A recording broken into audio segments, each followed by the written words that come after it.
Hi friends, Martini Whisper here. I'm in Ogden at the lovely Kabina Distillery in suburban Fairfield in Melbourne.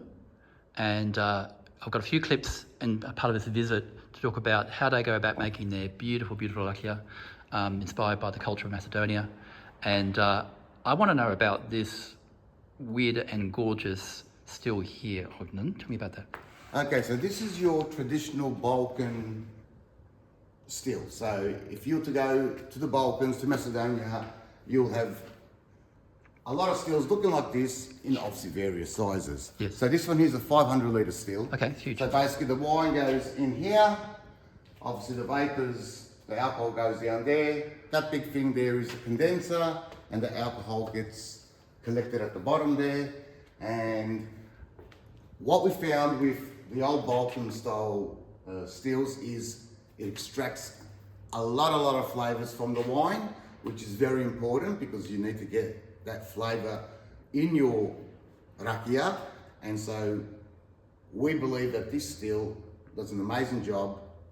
It's probably good enough to sell after one distillation, really? But obviously we are perfectionists and we would like, and then obviously we double distill the spirit that comes out of our wine. And the wine you're using is from McClaren Vale, I understand. So yes, so basically we use Chateau Yaldara, shout out to Adam Jacobs, and basically the wine, so it's all about the family recipe, and the family recipe was basically wild fermentation, so no additives, nothing, put in the wine, grapes get collected, yep.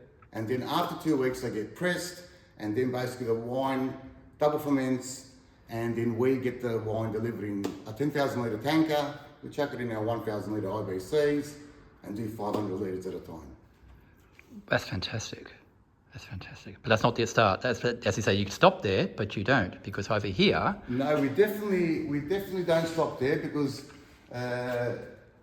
obviously getting the product double distilled, I mean, you see on plenty of bottles, triple distilled, double distilled. So obviously the more distillation processes involved, the smoother the product. Yes.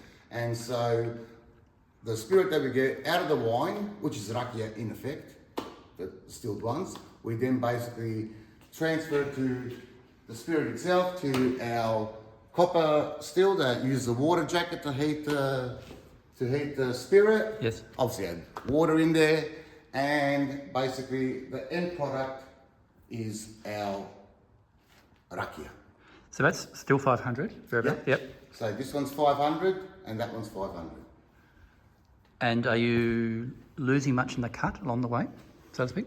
Well, we get rid of all our heads, and in regards to Rakija, the family recipe that we had, we incorporate a bit of tails, and you must, because with Rakija, a bit of tails gives you that flavour that you require. So just to that, we'll talk about some of your range as well. Yep. And there's 4 now in the range, if I could do that. So we've got our Esval range and our Kabina range, and each range has got 3 products. So we basically got 40% clear Rakija, then we've got our gold Rakija. So our Esval has been infused with a combination of French and American oak to get the gold colour. I've tried all these. These are really, really smooth. I think it's partly from the wine base and partly because it's distillation process. Like it's very soft. Very kind of you, Philip, and thank you very much for enjoying our product. You're welcome. And then we've got our classic, which is basically your 47% proof Rakija, and that was basically what Dad used to make in the backyard, and that's why we've called it the classic. It's the original, and it's a great drop too, and it's won a lot of medals. And with the Kabina, it's basically the same sort of combination. You've got your 40 clear, you've got your classic 47, and then our gold Rakija there has been infused with smoked mulberry wood from WA in order to give it a golden hue colour and different taste compared to our... It's really, really subtle, isn't it? I find it really subtle, that one in particular. Like, it's got a lot of complexity going on there, and it's not, nicely balanced.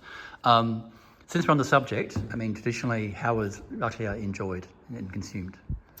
Well, Rakija, in the Balkans, basically, everybody starts the day with a Rakija.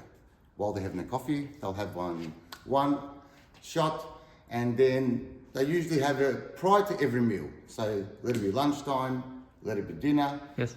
So that's traditionally how it is consumed. But then obviously, when you're in a group of friends and the conversation's flowing, well, the whole bottle of Rakija will also be empty by the end of those conversations. That's a good place to be, absolutely, yeah. And also Rakija goes very, very well with cold cut meats and pickled vegetables. So a key and salads, so cabbage salads and your cucumber, tomato salads, cheese. So it's very good to, we call it meze, so to nibble Perfect, while you're yes, drinking, just to let it go a bit longer and to enjoy the whole. Well, this is the thing, right? This is the thing for me in terms of European spirits in particular are always bound with culture and community and food. It's not always in isolation, right? I think that all comes together. That's the beauty of it. Yes. So it means more than just having a drink. Having a drink, and that's basically it. So we combine it with obviously food and conversation and culture. Beautiful. Did we cover like the ABV? Like again, the reputation of Slovakia, they're strong, they're potent, they'll knock your head off. This is clearly not the case in your range here. It's not very familiar. So what's the ABV you land at with your range? Okay, so we basically get it at 47% and a 40%. Yes. Okay, so talking about that, so basically Rakija has got a bad connotation, and that's just because nearly somebody knew somebody, let it be his uncle, let it be his friend, let it be his dad, let it be his cousin. Everybody used to make Rakija in the backyard. And obviously, when everyone's making their Rakija, everyone thinks their Rakija is the best. And you have some great Rakija being produced, but also you had some average Rakija being produced. And I think a lot of people, when they try that average Rakija, mind you, the ABV could have been anywhere from 55 to 60% sometimes. Ouch. So you can just imagine drinking that, and it will, definitely warm your insides, and it could also scar you from drinking Rakija ever again. I know. Off camera, I'll tell you a story about me and an old girlfriend at Slivovitz one day, and it was very much that scenario. Moving right along, I'm looking to my right here, and I'm going to get you to grab one of those new cans out, because you've got something new. You're not resting on your laurels, are you? No, we're definitely not. So what we have discovered in regards to Rakija, so most of the Rakija that comes into the country is imported from the Balkans, and they make lovely Rakija. Obviously, the Rakija that comes in is plum, grape, apple, quince, basically from any fruit. And we found, even through looking at our sales data, that most people that drink Rakija would be 40 plus, okay? So we're looking at a segment of the market, basically being the 18 to 35 females, young males, males in their 20s, who traditionally wouldn't drink Rakija, and I understand why, because even when we were going out, we used to start off with Rakija because we wanted to drink dad stuff just to get us on our way, and then obviously we used to also get just mixed drinks at the clubs and nightclubs. So we decided to bring out Rakija in a can, and it's literally been out since December, and we've done a few events, and it's a hit. People really like it, and want to show us the can?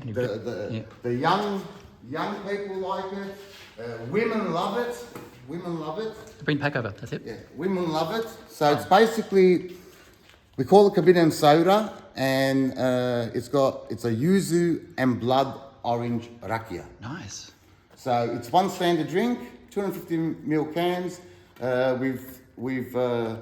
We work with Long Ray, so Long Ray is basically under mix for us. So in collaboration with Long Rays, we've obviously provided our double distilled Rakija, and it's 5% alcohol. And as I said, people are really, really enjoying it. Fantastic. So we're hoping that through our cans we can also, you know, broaden Rakija in the alcohol domain out there. And while some people might be scared to try Rakija on its own, and even when we've done shows, straight away before people even, they come to our stand and they're like, not Rakija. I said, just try it first and then talk. And then, oh, this is actually good. Yes, well, I told you it was good.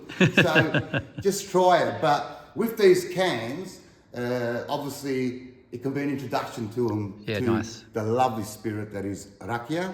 And obviously, the younger demographic, we want to capture them in the marketplace also. Perfect.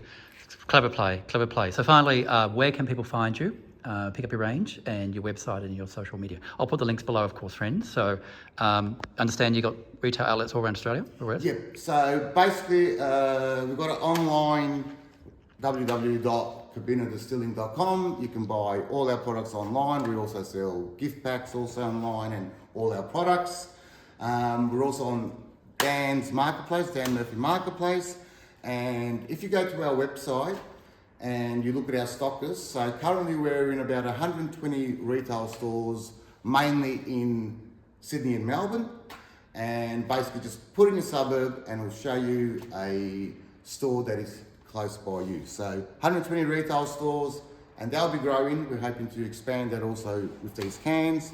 But plenty of retail outlets are stocking us. And obviously, if you live in an area where you cannot get to a store nearby, just order online. Beautiful.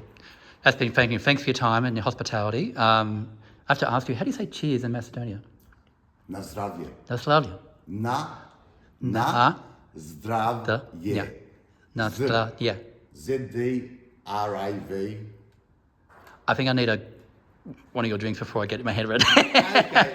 All good. We'll have a drink and we'll be doing a na zdravje. We'll do that. All right. Thanks again. And thanks for tuning in, everybody. And check out some socials and obviously tune into them on their Instagram and check out their website and where you can buy it. And thank you very much to the Martini Whisperer, Philip. You're a gentleman. Thank you for having us. My pleasure. Thank you.